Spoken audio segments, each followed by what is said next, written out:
Maka kita mengundang kawan-kawan di guru-guru MDA, TPQ, guru ngaji untuk kuliah di kampus kita, dan kita beri penghargaan. Penghargaannya itu pertama, uang pendaftarannya itu kita bebaskan. Masya Allah. Ya kan? Bismillahirrahmanirrahim. Assalamualaikum warahmatullahi wabarakatuh. Rabbi syrah li sadri wa yassir li amri wahlul 'uqdatam min lisani yafqahu qawli. Hamdan katsiran thayyiban mubarakan fihi mubarakan alaihi kama yuhibbu rabbuna wa yarda. Allahumma salli wa sallim ala nabiyyina Muhammadin abdika wa nabiyyika wa rasulika nabiyil ummi sallallahu alaihi wasallam la nabiyya ba'da amma ba'du. Assalamualaikum warahmatullahi wabarakatuh, sahabat kampus nan di hati. Apa kabar di siang hari ini? Semoga terkabar sehat ya. Dan tentunya belajar di kampus bukan hanya tentang mengejar nilai, tapi membentuk karakter dan membangun masa depan. Wah, luar biasa. Di hari ini Bunda Nova sedikit berbeda ya daripada tampilan pertama dan yang kedua. Sekarang ada kertas. Kita hari ini bersama rektor, yaitu Ustadz Dr. Ahmad Deski SSI MA, dan di sini kita akan membahas tentang motivasi belajar. Dan terkhusus nanti akan kita bahas di IDAKU, yaitu Darul Quran Payakumbuh di institutnya. Di sini ya. Dan sebelumnya kita sapa nih sahabat. Assalamualaikum warahmatullahi wabarakatuh. Waalaikumsalam warahmatullahi wabarakatuh. Alhamdulillah Ustaz, dan kita nampaknya akan berbicara santai tapi akan mengena Ustaz. Ya. Oke, apa kabar Ustaz, sehat? Alhamdulillah. Alhamdulillah ya, luar biasa, butuh banyak persiapan ya Ustaz ya. Kalau berbicara dengan seorang rektor nih harus punya konsep ya Ustaz. Alhamdulillah di pertemuan pertama dan kedua, alhamdulillah tentu banyak perbaikan-perbaikan lagi Ustaz. Dan hari ini kami juga meminta terima kasih sekali kepada Ustadz nih bersangkutan langsung karena mempercayai kami, Zainal serta Ustazah Sari untuk mengelola podcast ini. Ya. Semoga makin berkembang dan bermanfaat dan tentunya bisa berkolaborasi dengan masyarakat sehingga masyarakat makin hari makin banyak mempercayai kampus IDAKU untuk menguliahkan anak cucu kemanakan beliau di sini insyaallah ya Ustaz. Insyaallah. Ayah Ustaz, sekarang tema kita tidak jauh dari motivasi nih Ustaz. Ya. Dari motivasi, kalau dalam artian yaitu setiap langkah kecil di ruang kuliah adalah investasi, khususnya investasi besar untuk masa depan yang gemilang nih Ustaz. Ya. Nah, tentu dalam motivasi ini kita sering terjebak nih Ustaz. Kenapa itu terjebak? Karena ada alasan-alasan, terkadang alasan itu tuh bisa difahami, terkadang tidak bisa difahami. Ada unsur ketika kita terlahir dari keluarga kaya, oh buat apa lagi kuliah? Ya. Sedangkan kuliah itu tuh merupakan investasi nih Ustaz. Tidak mungkin kita akan menjadi babu atau menjadi orang suruhan di rumah sendiri, bahkan juga patah di jalan dalam artian buat apa lagi kuliah, buat apa lagi kita sudah punya uang, toh pada ujungnya kita setamat dari kuliah kita akan mencari uang. Nah oke, Ustaz, tidak sabar lagi nih Ustaz. Oke, disilakan Ustaz ya tentang motivasi belajar di masyarakat, nanti kita akan bahas tentang di IDAKU khususnya Ustaz. Ya, terima kasih Bundo. Oke Ustaz. Pertama terkait dengan paradigma yang berkembang di tengah masyarakat. Iya Ustaz. Memang kita sering mendengar kalau ada anaknya tamat SLTA. Iya Ustaz. Apalagi perempuan kan, untuk apa kuliah gitu. Atau nanti juga akan menjadi ibu rumah tangga di rumah saja. Nah, ini memang mungkin kita perlu membuka mindset kepala pikir masyarakat bahwa sebetulnya kuliah itu bukan sekedar untuk mencari kerja atau mencari uang, tapi bagaimana merubah cara berpikir.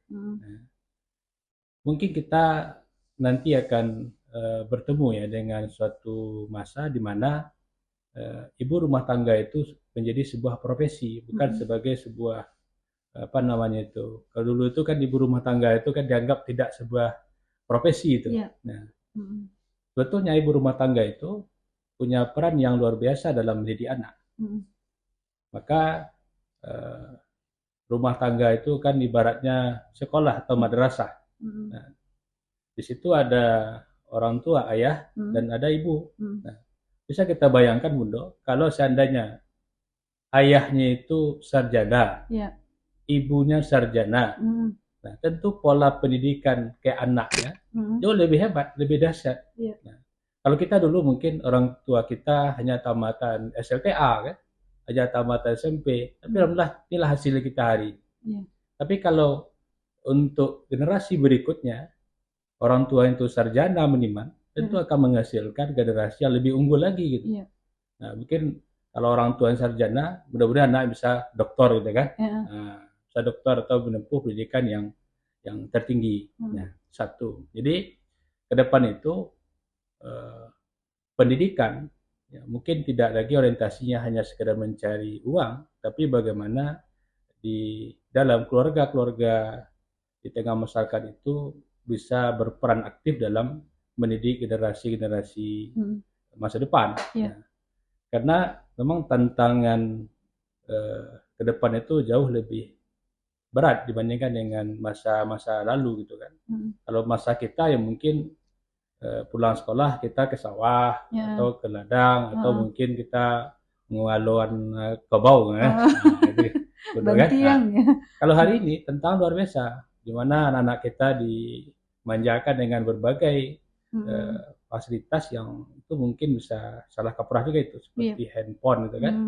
Belum lagi game online-nya atau di game-game yang disediakan oleh tempat-tempat tertentu itu kan, Gamebox dan segala macam itu kan juga luar biasa pengaruhnya. Belum lagi pergaulan yang hari ini juga sangat mengkhawatirkan. Nah, baru-baru ini kita kan mendengar di daerah kita banyak kasus itu, sangat ada kasus banyak sekali. LGBT, ada kasus gay, ya, ada kasus pembunuhan itu kan, itu luar biasa. Ada anak yang dirunda. Betul.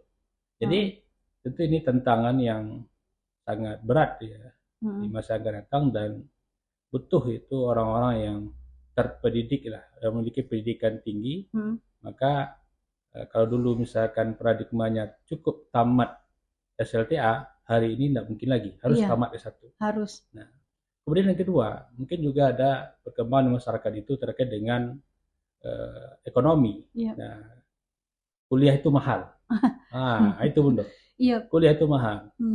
Ya, sebetulnya hari ini kuliah itu tidaklah mahal seperti yang dipikirkan itu.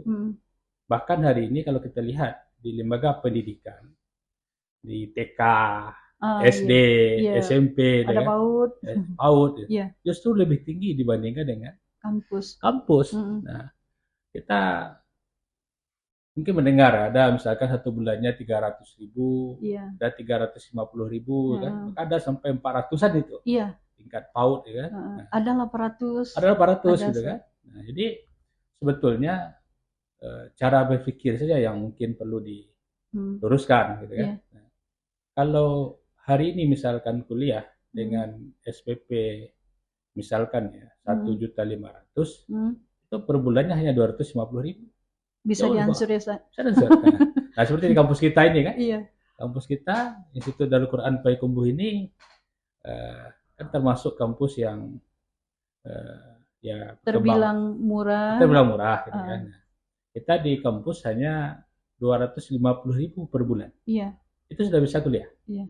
Nah, jadi tidak ada lagi hari ini semacam pemikiran di tengah masyarakat bahwa kuliah itu mahal. Ditambah lagi, sebetulnya kuliah itu kan tidak sama dengan sekolah di SLTA atau SMP. Nah, kalau kuliah waktunya itu bisa sehari atau 2 hari saja kan. Nah, bisa kita bekerja, bagian bekerja. Nah, kalau waktu SMA dulu mungkin full sekolahnya dari pagi sampai sore. Apalagi full day. Nah, Senin sampai Jumat gitu kan. Nah, kalau di kampus kan tidak. Di kampus itu dituntut kreativitas mahasiswa. Kalau ada manajemen waktunya skill, ya, mahasiswa punya skill dan dia bisa memanage waktu yang ada, justru mahasiswa itu bisa punya penghasilan yang lumayan besar juga. Iya. Contoh, dia punya kemampuan di bidang Al-Quran gitu kan. Kita kan ciri khas kampus kita Al-Quran Bundo kan. Iya. Nah, jadi mahasiswa yang semester 3 atau semester 2 justru sudah diminta untuk mengajar di berbagai lembaga gitu kan. Nah, itu luar biasa. Bahkan masyarakat sekali yang minta ya. gitu. Nah, artinya sudah bisa di semester 2, semester 3 sudah bisa berkiprah di tengah-tengah masyarakat, dan itu menghasilkan. Iya. Nah, sebelum adanya KKN ya, Ustaz. Sebelum ada KKN. Ya. Dan seperti itu, Bro. Jadi terbantahkan itu kalau faktor ekonomi menjadi salah satu penghambat kita itu untuk kuliah. Justru mahasiswa-mahasiswa yang punya skill, yang punya kemampuan di bidang tertentu, justru itu dibutuhkan masyarakat. Iya. Kalau begini, Ustaz, kan ketika kita mengatakan di tengah masyarakat itu kan rame itu, Ustaz. Ya. Padusi mangga tuh kuliah aja ujung-ujungnya di rumah juga, mengasuh anak juga kan gitu, Ustaz, gitu kan.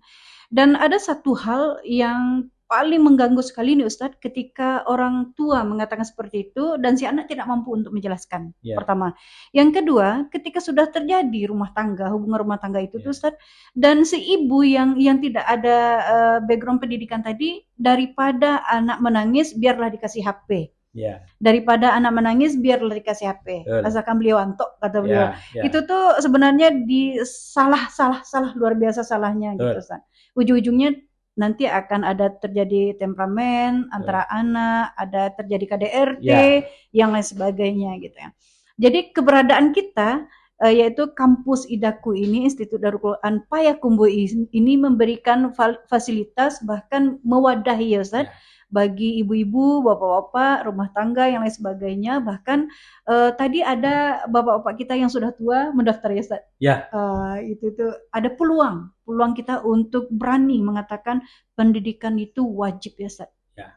Begini, Bunda. Sebetulnya di sekolah SMA atau madrasah itu dituntut juga peran dari guru untuk memberikan motivasi ke siswanya. Artinya jangan hanya puas sampai di tingkat SLTA saja. Tamat madrasah aliyah, udah anak laki-laki tingkat para dan padusi mungkin tunggu jodoh setahun 2 tahun nikah, kan? Nah, perlu juga motivasi itu di tingkat sekolah, mungkin di SMA atau di madrasah aliyah itu. Yang kedua, betul, memang dampaknya itu dirasakan setelah mereka membina rumah tangga. Itu kan terasa dampaknya. Tadi kita katakan bahwa akan berbeda ibu rumah tangga tamat S1, tamat S2, tamat S3 dibanding dengan tamat SMA. Iya, betul. Pola pikir berbeda. Mulai dari pola pengasuhan dan segala macam. Nah, maka kita di kampus kita ini, Institut Darul Quran Payakumbuh ini, kita juga buka peluang, buka peluang kepada ibu-ibu, bapak-bapak yang sudah berumah tangga, untuk tetap bisa belajar, kuliah. Nah, kan kalau kata hadis itu kan, tentulah ilmu dari buayan sampai ke liang lahat. Nah, maka kita buka peluang, dan alhamdulillah banyak juga mahasiswa kita itu yang sudah berumah tangga, ya apakah usianya 20 tahunan atau 30 tahunan, bahkan ada yang lebih gitu kan, lebih dari itu. Mereka tetap semangat untuk belajar, dan harapannya tentu dengan bisa belajar di kampus ini bisa merubah cara berpikir tadi. Bahkan dulu, Ustadz, ketika kami masih status mahasiswa nih, Ustadz, ada nih yang mahasiswa yang sedang hamil, banyak tuh yang sedang hamil, itu tuh tidak mempengaruhi ternyata, Ustadz. Tidak. Justru membantu kecerdasan anak yang di dalam. Gitu. Betul. Makanya kita, mahasiswa kita ini kan juga ada yang ketika kuliah dapat jodoh, kan? Udah menikah. Dan ternyata juga tidak menghalangi untuk bisa sarjana. Maka mungkin kalau dulu misalkan kuliah itu ya kuliah aja dulu. Nah, nanti setelah kuliah wisuda baru menikah. Nah, itu kan.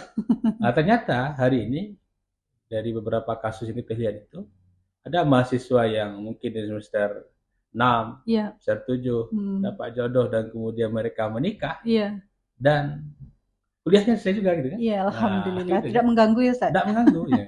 Maka tergantung tadi Bunda. Bagaimana cara berpikirnya.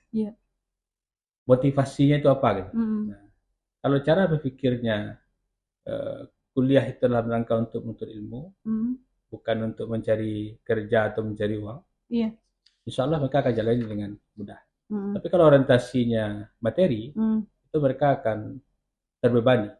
Akan terbebani. Nah, maka kita punya prinsip, kalau kita sudah sarjana, apalagi bisa S2 atau S3, insya Allah dunia akan mengejar kita. Iya, betul. Bahkan uang mencari-cari, Ustaz. Uang mencari-cari kita. Uang mencari-cari.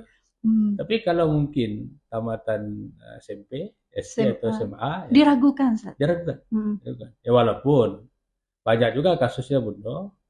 Ada yang kawan-kawan kita tamat SMP jadi pengusaha, berhasil juga. Tapi ada yang kurang dalam diri mereka itu. Ada yang kurang. Rohaninya kurang. Betul. Betul. Sehingga walaupun secara materi mungkin mereka itu cukup, tapi mereka masih merasa kurang. Iya, betul. Maka kita banyak melihat itu ketika mereka sudah sukses, sudah punya penghasilan besar, itu mereka berbalik itu mencari ilmu, kan? Iya. Belajar lagi gitu. Iya, sekurang-kurangnya kalau yang tamat SMP malu untuk melanjutkan lagi bisa paket atau yang lain sebagainya. Bahkan SMA ada juga tuh, Ustaz, banyak yang bertanya gitu kan, Ustaz. Dan bahkan juga yang ini, Ustaz, ketika kita sosialisasi nih, Ustaz, ke beberapa tempat gitu kan, Ustaz. Pertanyaan yang paling sekali adalah ketika misal kata beliau 250 nih kan sekali sebulan ya, Ustaz. Otomatis gaji beliau itu kan tidak cukup, misalnya seperti itu, Ustaz. Lalu boleh nggak berhutang? Nah, ketika kita sosialisasi mengatakan boleh, tapi asalkan komunikasi. Ketika komunikasi sudah dibangun, maka insya Allah kami mungkin yang sudah nih memprioritaskan, ya belajar dulu, nanti kita cari solusinya. Namun yang 250 ini kategori wajib, itu yang paling murah sekali, Ustaz. Jadi tidak jangan khawatir nih kawan-kawan yang ada di lapangan, yang di Kabupaten 50 kota, bahkan di daerah tempat yang lain, Ustadz, ada juga kawan-kawan kita di Setujuh kemarin juga bertanya nih, Ustadz, bagaimana nih prosesnya dan lain sebagainya. Jadi intinya ketika motivasi yang sudah Ustadz sampaikan itu tuh adalah kembali kepada diri kita kembali. Seandainya kalau itu dari poin hati, maka mereka apapun tantang bisa diitukan, ya, Ustadz. Ya, gini Bunda.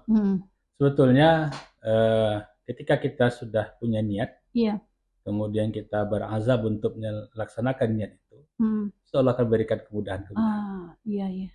Maka kemudahan itu akan datang ketika kita melangkah. Tapi kalau kita lihat dari serangan, misalnya kita akan jalan atau melompat gitu. Kalau kita melihat misalkan dari jarak lompatan kita biasa, kemudian ini sungai ataupun jarak lebih panjang, gitu kan? Mungkin. Tapi coba misalkan ketika kita dikejar oleh seseorang, atau ketika kita dikejar oleh anjing gila, itu sungai ataupun banda itu yang tadinya mungkin dalam pikiran kita tidak mampu untuk menyeberangi atau melompat itu, ketika kita kejar, ada semangat dalam diri kita untuk mengatakan bisa.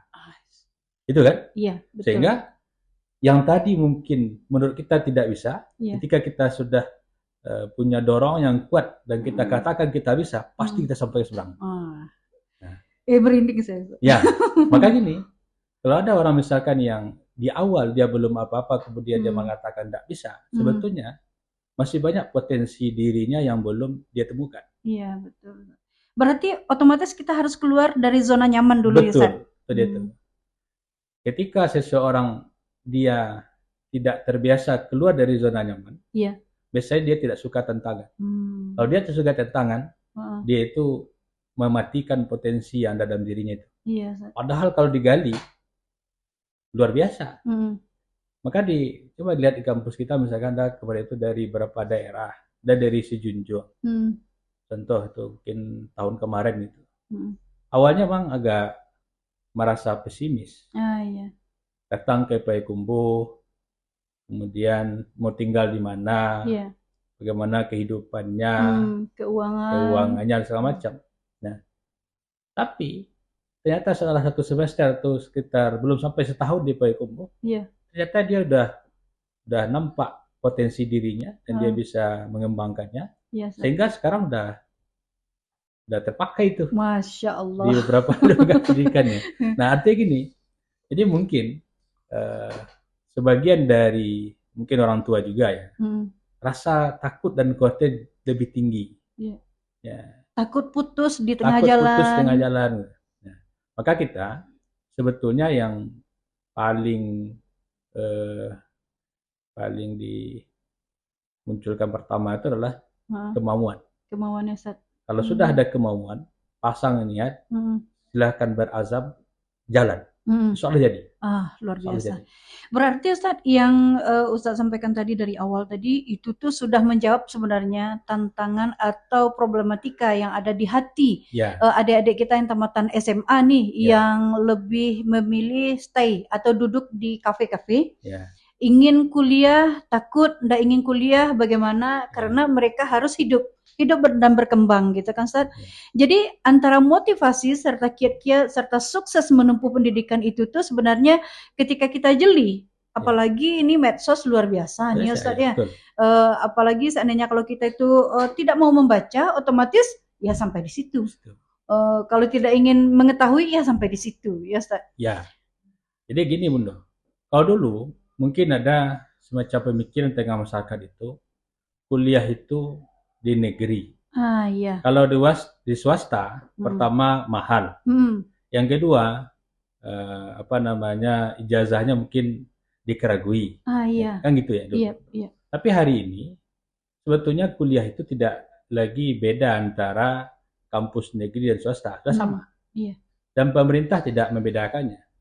Apa yang ada di negeri itu juga ada di swasta. Nah, sekarang nanti membedakan kampus itu adalah pertama dari segi akreditasi. Di kampus negeri, kampus swasta, ketika dia sudah terakreditasi sama-sama baik, maka sama. Standar nilai akreditasi itu kan sama. Ketika BAN PT, asesor BAN PT itu melakukan visitasi di kampus negeri, di kampus swasta sama. Jadi ketika kampus swasta itu nilainya atau akreditasinya baik sekali, kampus negeri baik sekali, berarti mereka setara. Dan ada lagi beda. Begitu dengan tenaga pendidiknya, dosennya sama. Dosen-dosen di negeri mungkin dia punya kesempatan juga untuk lanjut studi, beasiswa S3, dan di kampus swasta juga sama. Tidak ada bedanya gitu. Makanya hari ini tidak ada bedanya kampus negeri dan kampus swasta. Yang penting adalah pertama, kampus itu terdaftar di PD Dikti. Ada izin personalnya. Kalau izin personalnya ada, itu dia akan terdaftar di PD Dikti. Dan mahasiswa hari ini harus cerdas. Nah, ketika memilih kampus itu, pastikan kampusnya itu ada di PD Dikti, Pangkalan Data Perguruan Tinggi itu. Bisa dibukanya di Google. PD Dikti, klik, dan nanti masuk ke dalam, cari kampus yang dituju, lihat ada nggak kampus itu di PD Dikti.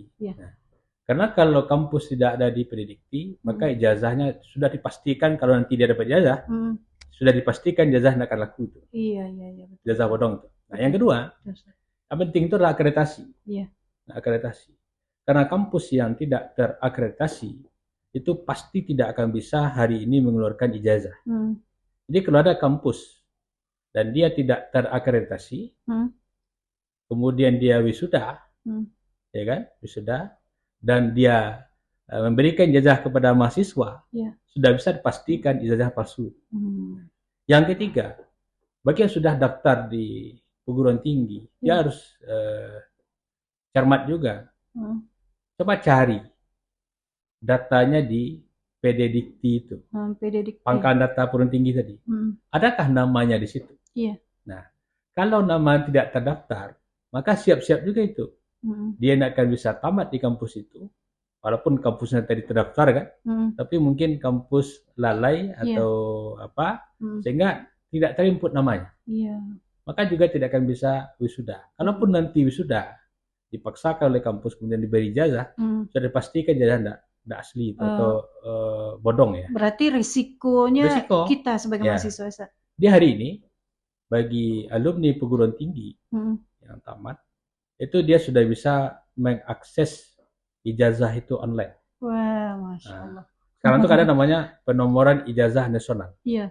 Jadi nanti tidak ada lagi legalisir ijazah. Nah, itu sudah mulai dari tahun 2018-2019 dan kita sudah mulai itu dari awal-awal itu 2018 masalah.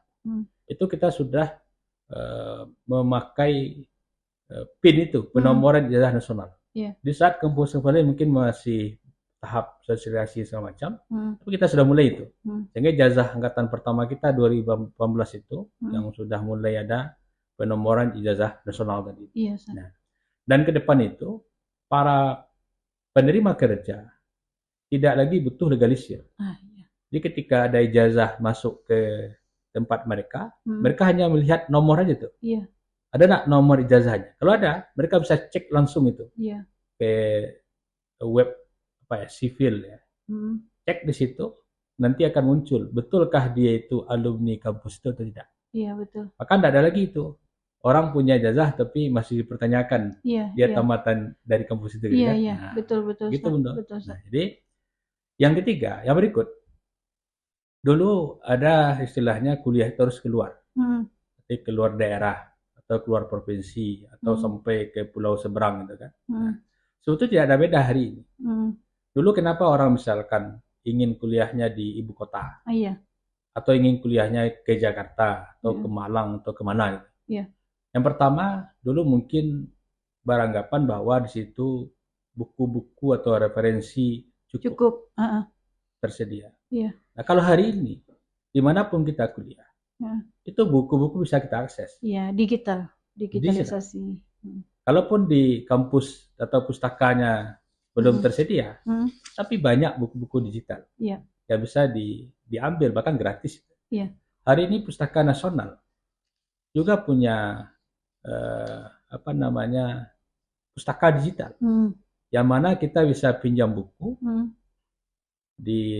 secara online, dan nanti kita bisa baca, dan nanti akan bisa kita kembalikan.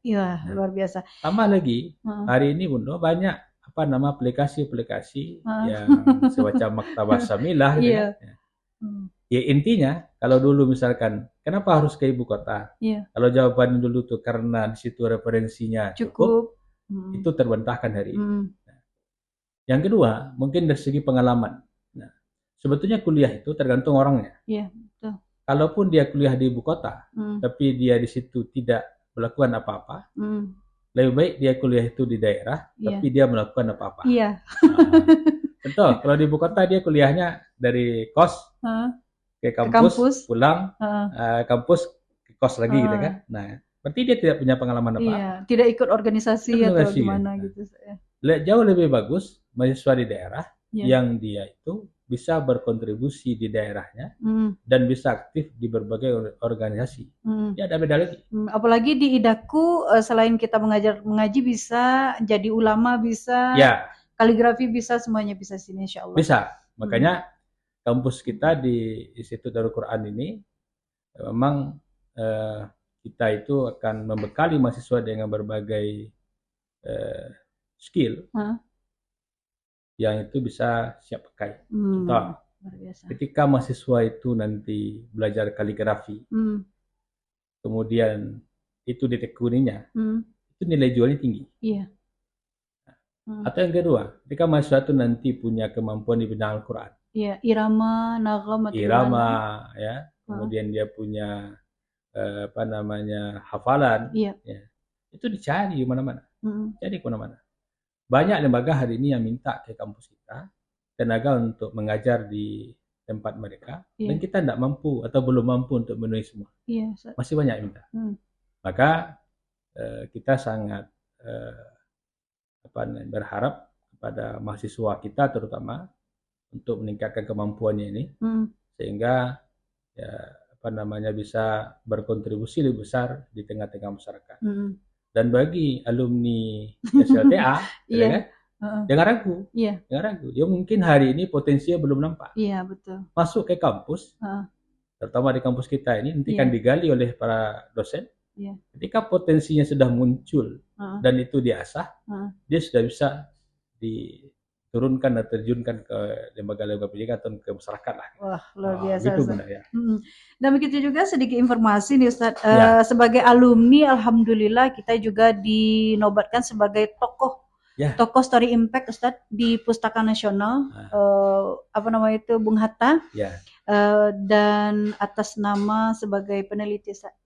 Alhamdulillah. Peneliti ya, karena alhamdulillah bermanfaat sekali jurusan IAT itu Ustaz. Alhamdulillah. Ilmu Al-Qur'an Tafsir. Jadi kalau kita lihat hari ini kiprah alumni kita, walaupun kita berdiri tahun 2010, sekarang 2025 lebih kurang 15 tahun. Tapi alhamdulillah kiprah alumni kita itu di berbagai bidang nampak.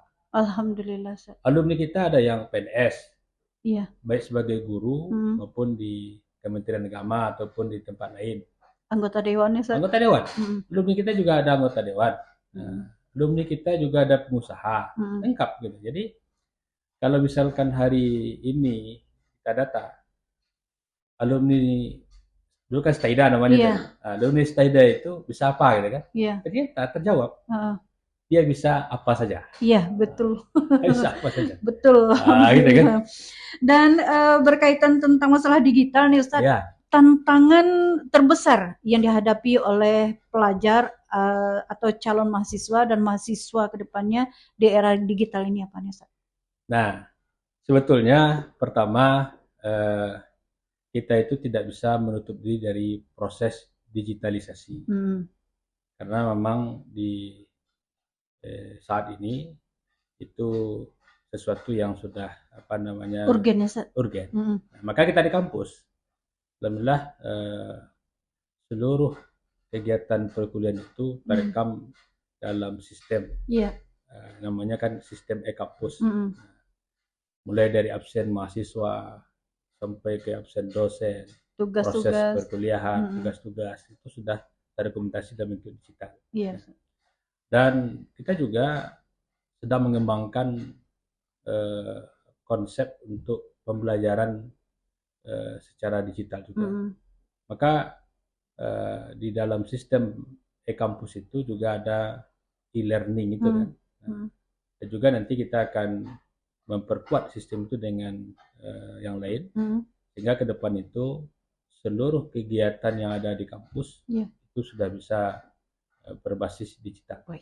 Gitu kan? Apalagi sekarang AI lah maraknya. Luar biasa. Nah, kemudian bagi para pelajar, sebetulnya pelajar dan mahasiswa, sebetulnya itu salah satu kemudahan juga.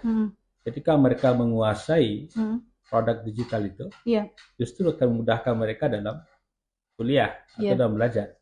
Maka hari ini misalkan ketika ada dosen atau guru yang tidak melek dengan teknologi akan tinggal. Nah, apalagi masih berkutat dengan satu buku atau satu kitab, akan tinggal. Hari ini siswa bisa mengambil referensi dari berbagai sumber. Iya betul. Banyak sekarang. Nah, jadi kalau mahasiswa ataupun siswa itu melek dengan teknologi dan dia sangat paham dengan dunia digital itu, justru akan membantu. Walaupun nanti memang ada juga sisi negatifnya. Bisa jadi pertama interaksi sudah mulai berkurang, kan? Nah, kalau interaksi sudah mulai berkurang, kadang nggak tahu lagi ini mana dosennya mana mahasiswanya, atau nanti guru sudah mulai berkurang interaksi dengan siswa, ya hati tidak tersambung lagi. Betul. Itu yang menjadi sisi negatifnya gitu kan. Tapi rasanya dampak positif jauh lebih besar kalau itu dimanfaatkan dengan baik. Nah, gitu. Ustaz, sebelum closing statement, Ustaz, mengapa memilih Idaku jikalau masyarakat bertanya, Ustaz? Ya, gini. Pertama, dari letak geografisnya, kampus kita letaknya di kota Payakumbuh. Kita sangat mengenal kota Payakumbuh ini dari segi keindahan alamnya gitu kan. Ini orang berwisata alam pilihannya ke Payakumbuh. Suasananya lebih nyaman, sejuk, asri gitu kan. Nah, strategis ya, strategis. Kita berada di kota yang sangat strategis, jalur perlintasan dari Pekanbaru, dari Riau ya, kemudian dari apa namanya ini daerah Lintau, Kabupaten Datar. Iya, ada kita gedung Madinah ya, Ustaz? Ada gedung Madinah ya. Jadi letak kita di posisi yang sangat strategis. Iya. Itu satu. Yang kedua, kampus kita ini memang fokus atau konsen di bidang Quran. Iya. Yang kedua, sehingga mahasiswa di dalam perkuliahan mereka akan belajar banyak tentang Quran ini. Iya. Misalkan tentang qiraat. Qiraat itu mungkin sudah mulai langka. Sudah tidak banyak lagi mungkin orang yang belajar qiraat. Iya. Atau mungkin belajar qiraat secara teori. Tapi kita di kampus alhamdulillah belajar qiraatnya praktek. Yeah. Bagaimana qiraatnya apa namanya nafi'? Memang diajarkan seperti apa qiraat nafi' itu. Dengan pakarnya. Dengan pakarnya. Alhamdulillah kita dibantu oleh Ustadz Rusdi Kinan. Yeah. Nah, kalau di dunia qiraat di Indonesia, mungkin beliau termasuk salah satu pakar lah. Pakar ya, Ustaz. Bersyukur sekali, Ustaz ya. Syukur sekali. Nah, begitu juga di kampus kita belajar tentang kaligrafi seperti diceritakan tadi. Yeah. Dan itu masuk ke dalam kurikulum. Yeah. Tidak kegiatan ekstrakurikuler, dalam kurikulum. Karena belajar tahfiz, tahsin gitu kan. Jadi itu mungkin yang membedakan kampus kita dengan kampus-kampus yang lain, di mana mahasiswa dibekali dengan ilmu Al-Quran, sehingga dengan ilmu Al-Quran itu mereka bisa berkiprah di tengah-tengah masyarakat. Oke, luar biasa. Oke, Ustaz, dan di gelombang ketiga ini, alhamdulillah nih sahabat kampus kita masih membuka pendaftaran nih untuk mahasiswa baru atau mahasiswa yang akan mungkin terputus di kampus yang lain, menerima kedatangan sahabat di mana saja berada. Ya. Dan terakhir nih, Ustaz. Ada terakhirnya, Bunda. Iya, closing statement-nya, Ustaz. Ini memang kita punya program hari ini. Iya. Bagaimana kawan-kawan di guru ngaji, guru ngaji, apakah di TPA, MDA, TPQ gitu kan? Kita memang memanggil atau mengundang lah kawan-kawan kita untuk bisa melanjutkan studi bagi yang belum. Nah, karena memang tantangan ke depan seperti kita ceritakan tadi itu jauh lebih berat dan butuh sosok pengajar yang tangguh dan diantaranya tentu dengan menambah ilmu di perguruan tinggi. Maka kita mengundang kawan-kawan di guru-guru MDA, TPQ, guru ngaji untuk kuliah di kampus kita dan kita beri penghargaan. Penghargaannya itu pertama uang pendaftarannya itu kita bebaskan. Masya Allah. Ya kan? Yang kedua tidak ada membayar uang pembangunan. Nah, artinya tinggal kuliah dan bayar SPP hanya 250.000 per bulan tadi. Insya Allah dalam 4 tahun yang akan datang sudah bisa sarjana. Wah, luar biasa nih. Dan sebelum closing statement itu sudah ya, Ustaz ya? Sudah. Oh, sudah. Dan baik, ternyata sudah nih sahabat kampus dan alhamdulillah juga kami panggil atau himbau kepada kawan-kawan yang sudah PNS, yang P3K, yang belum menamatkan S1-nya, yang masih SMA, bahkan kawan-kawan kita yang masih ada di peternakan, berkeinginan ingin kuliah, dan kami membuka pintu sahabat kampus nih yang ada di Institut Darul Quran Payakumbuh untuk datang melihat jurusan apa yang cocok rasanya untuk sahabat kampus di mana saja berada. Ya, kita ada 4 prodi, Bunda ya. Iya, Ustaz. Prodi Pendidikan Agama Islam. Ya. Itu orientasi menjadi guru PAI. Iya, Ustaz. Prodi Pendidikan Bahasa Arab itu nanti menjadi guru bahasa Arab ya, di madrasah atau di sekolah. Kemudian ada prodi ilmu Al-Quran Tafsir. Iya, Ustaz. Nah, itu bisa menjadi penyuluh, bisa menjadi dosen gitu kan. Iya, bahkan bisa menjadi peneliti, Ustaz. Peneliti, ini contohnya peneliti. Iya, peneliti, Ustaz. Nah, kemudian yang keempat ada prodi studi Islam. Iya. Studi Islam ini prodi kalau di Sumatera, Bundo, kita satu-satunya baru ini.